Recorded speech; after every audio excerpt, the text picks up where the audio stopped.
to Government and Politics at John F. Kennedy High School in Wheaton, Maryland. And I'm really excited to sit down and talk to you once again on how to tackle the SCOTUS comparison FRQ. Now is a really good time for you to pause and make sure that you have everything you need to be successful in following along. You might want to go and grab that PDF that has a copy of the question attached to it, and anything you might use to write or type, and we're going to go ahead and get started. So we're looking at SCOTUS comparison and another First Amendment case. This one is Engel v. Vitale. The very first place that I start with my students is once again just to make sure we're all on the same page of where points are on the page and the tasks that are presented in the stimulus. So there are 3 tasks and 4 points. Our first point and task is our A point, and that is at a minimum to identify the correct vocabulary words. That can be a constitutional clause, 10th Amendment, 14th Amendment, Commerce Clause. It could be judicial doctrine. Remember, those are ideas that come out of the court that are based on the Constitution, but not necessarily in the Constitution, that are going to guide future decisions through precedent. So judicial doctrine that we are familiar with in this course, judicial review, we've got stare decisis, we've got the political question doctrine, strict scrutiny test. They're all ideas, concepts, tests that the court uses to help guide future decisions. Sometimes I tell my students that if they're feeling not so confident about their recall of the terms, that they might do better to describe them or define them, and definitely doing both just maximizes the chance that you're going to get that A point.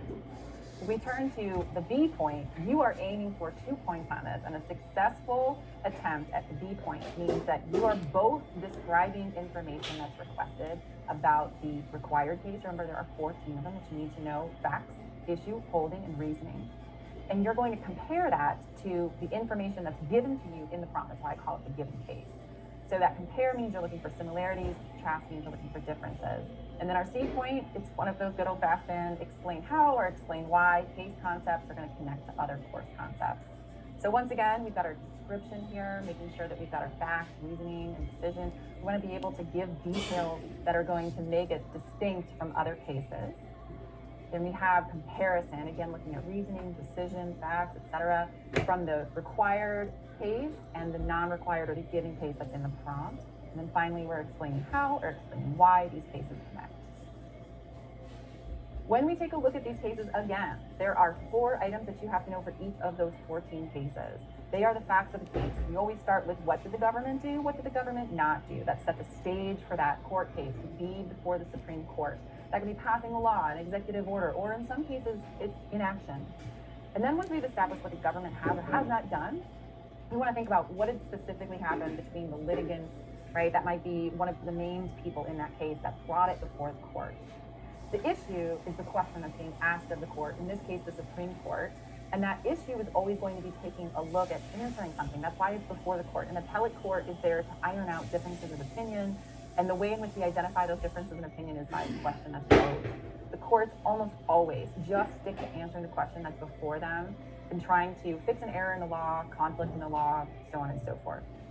Holding. It's really kind of simple to find. If you go to the summary or the syllabus that's found in each of those cases, usually I go to a website called Justia, justia.org. It will tell you what it will give you the syllabus and actually the whole decision. The syllabus tends to be a little bit easier to read. It's written by Supreme Court clerks, and it's going to answer this question, given this set of facts in this law, this is the outcome. You usually know because it says the court holds, and it tells you what it is. In the case of all of the cases before us in this course, they're all going to be dealing with whether or not an action of government is constitutional or unconstitutional. So heads up on that one. And then finally, reasoning. Just like you write reasoning in an argumentation essay, the courts are going to provide reasoning, and that reasoning is so important. The holding is important to the litigants. The reasoning is important to citizens because it establishes a path for other courts, for Congress, for the president, for states to be able to travel down and understanding how the court came to that decision. And it guides any action they take in the future, writing new laws, passing new laws, new executive orders, so on and so forth. All of those things together are the majority opinion. What you don't need to know are per curiam decisions, concurring opinions, dissenting opinions, amicus briefs. Hopefully your teacher went over that with you in class. Because we don't need to know them, I'm not going to talk about it right now. As we move on, again, our SCOTUS comparison, I like to throw this out there just to help students out. It is the idea that there are sentence starters. I teach freshmen at John F. Kennedy High School, and sometimes they are not as confident that they're going to get all of the things done that's going to reward them the point. So take a screenshot of this. It might help you just as a mental checklist to make sure that you're doing all of the thinking moves that are required for you to identify, compare and contrast, or explain. If you had a choice, would you rather pay $12 for this cheese grater on Amazon or pay less than $2 on... So here is our prompt here, comparing Engel v. Vitale, that is our required case, with the non-required or the given case of Zellman versus Simmons-Harris. Take a moment to pause and to read the question, both the stimulus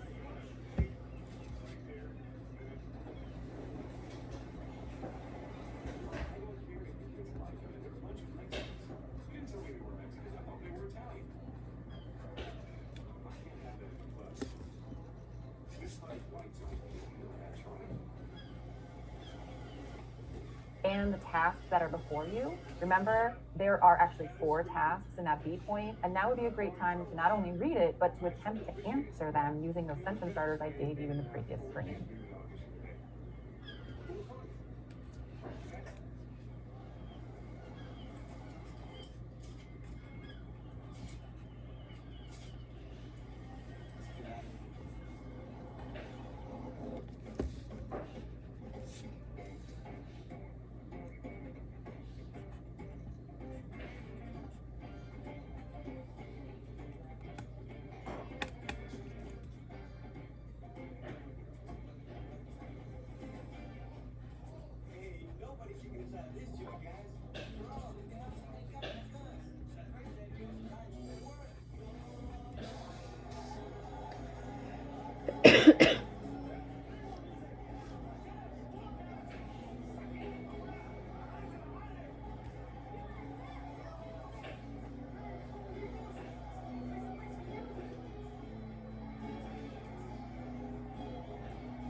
Okay, so let's start with where I might go first in my thought process of what I need to bring into play in order to answer this correctly.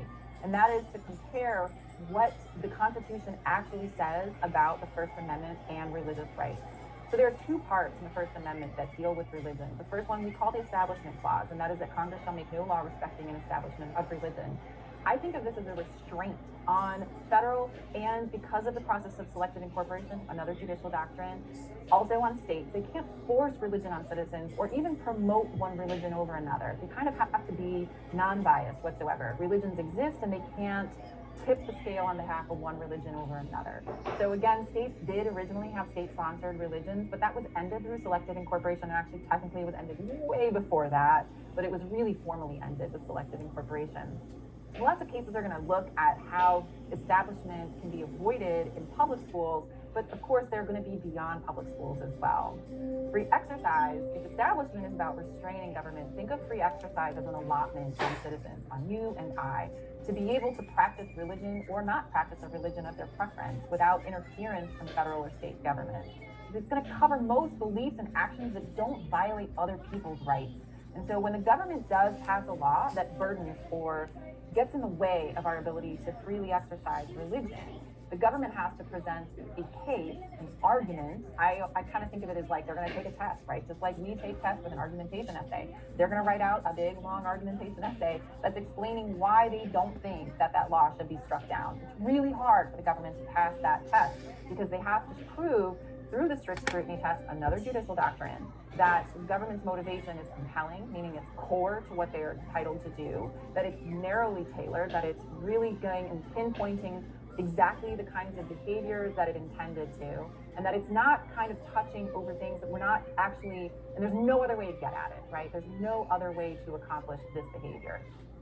Once we understand that, we get to Engel v. Vitale. This is here for you, again, another place for you to take a screenshot, and it's just a summary of how we might accomplish thinking about the facts, the issue, the holding, and the reasoning behind Engel v. Vitale. I'm going to give you a moment to take a screenshot of it, and then we're going to move forward and try to answer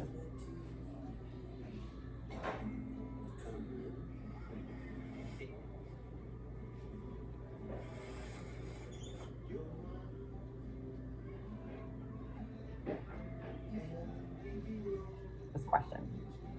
All right, so we're back. Let's try this. So once again, we're back to that prompt, and we've got our A point. This should be something that brings us joy because it's identifying, it's naming, and it's pretty straightforward. So we need to identify the clause in the First Amendment that is common to both Engel v. Vitale and Zellman v. Simmons-Harris. In this case, the student response is the clause in the First Amendment that is common to both Engel v. Vitale and Zellman v. Simmons-Harris is the Establishment Clause. You may be wondering, where do they earn the point? It's here, where they state the Establishment Clause. If they said the First Amendment, that would not be enough. It gets us in the neighborhood, but it's not at the front door of that actual right. So name and take care that you get the correct concept. If you're not sure, think about describing it to be able to accomplish that point. Let's move on to the B point. So remember, 2 points here. Explain how the facts in Engel v. Vitale and Zellman led to different holdings. If you're going to earn 2 points, you've got to do 4 things. You've got to tell me the facts in Engel. You've got to tell me the facts in Zellman. Engel's from your brain, Zellman's from the prompt. Then we got to talk about the holdings, and they have to be different. So the holdings for Engel from your brain, the holding from Zellman is from the prompt. So how do we earn this? How do we get those 2 points? The student response here that we're looking at has us taking a look, and again, they're very principled. They're going to talk about all the things with Engel first. So in Engel v. Vitale, families sued the state of New York for writing a non-denominational prayer that public school students recited at the start of the school day. Those are our facts. Check 1 for 1 item done. Engel v. Vitale held, clear that we're talking about what the court has going on, that the school-led prayer was an unconstitutional violation of the Establishment Clause because New York's writing of a prayer for public schools coerced students into participating in religious activities. If this is all we had, we would have earned 1 point, because we've said something too inaccurate about the required case of Engel. That's not in the prompt anywhere, and that's all from our memory bank. But we want 2 points, so now we got to compare that to Zellman. So when we turn to Zellman, in Zellman v. Simmons-Harris, families sued the state of Ohio for a school voucher program that allowed families to choose between public and private schools, including religious schools. This is different from the decision in Zellman. Right there, best practice, different. We're very clear that we're contrasting, which held that the state of Ohio's voucher system was constitutional because vouchers allowed families to choose to attend public schools and private religious and non-religious schools. So our attempt at this answer has a very clear setting out of these are the facts of both of them and the holdings. All right, so our C point, explain how the holding in Zellman might affect educational policy in states with legislatures that support the ruling. I tell my kids, hey, anytime that they want to talk about application, make sure you have your sights set on is federalism in play, because if it is, you've got to be clear which level of government we're talking about. Most states are going to have similar structures in place, whether it's Congress, a bicameral Congress. There's only 2 states in the nation that don't have a bicameral legislature. So you got to say like Congress with a capital C, meaning the federal level, or state legislature, so that you are very clear to the reader that you understand the difference. For the attempt here, the holding in Zellman might affect educational policy in states with legislatures that support the ruling because such states may also wish to create a school voucher program through a bill that includes the choice to attend religious programs. So we restated the prompt there. We've identified that we're talking about states and the state legislature. And based on our B point, we said the difference here was choice. In Engel, there was no choice. In Zellman, there is choice. And so since choice is what it takes for something to be constitutional, for a potential to interrupt people's right to free exercise and establishment, choice becomes really, really important in our answer, and that's where we earn that point, right? So we want to make sure that we are being accurate and specific with actions that state legislatures of any institution are empowered to take. Well, my friends, that is it.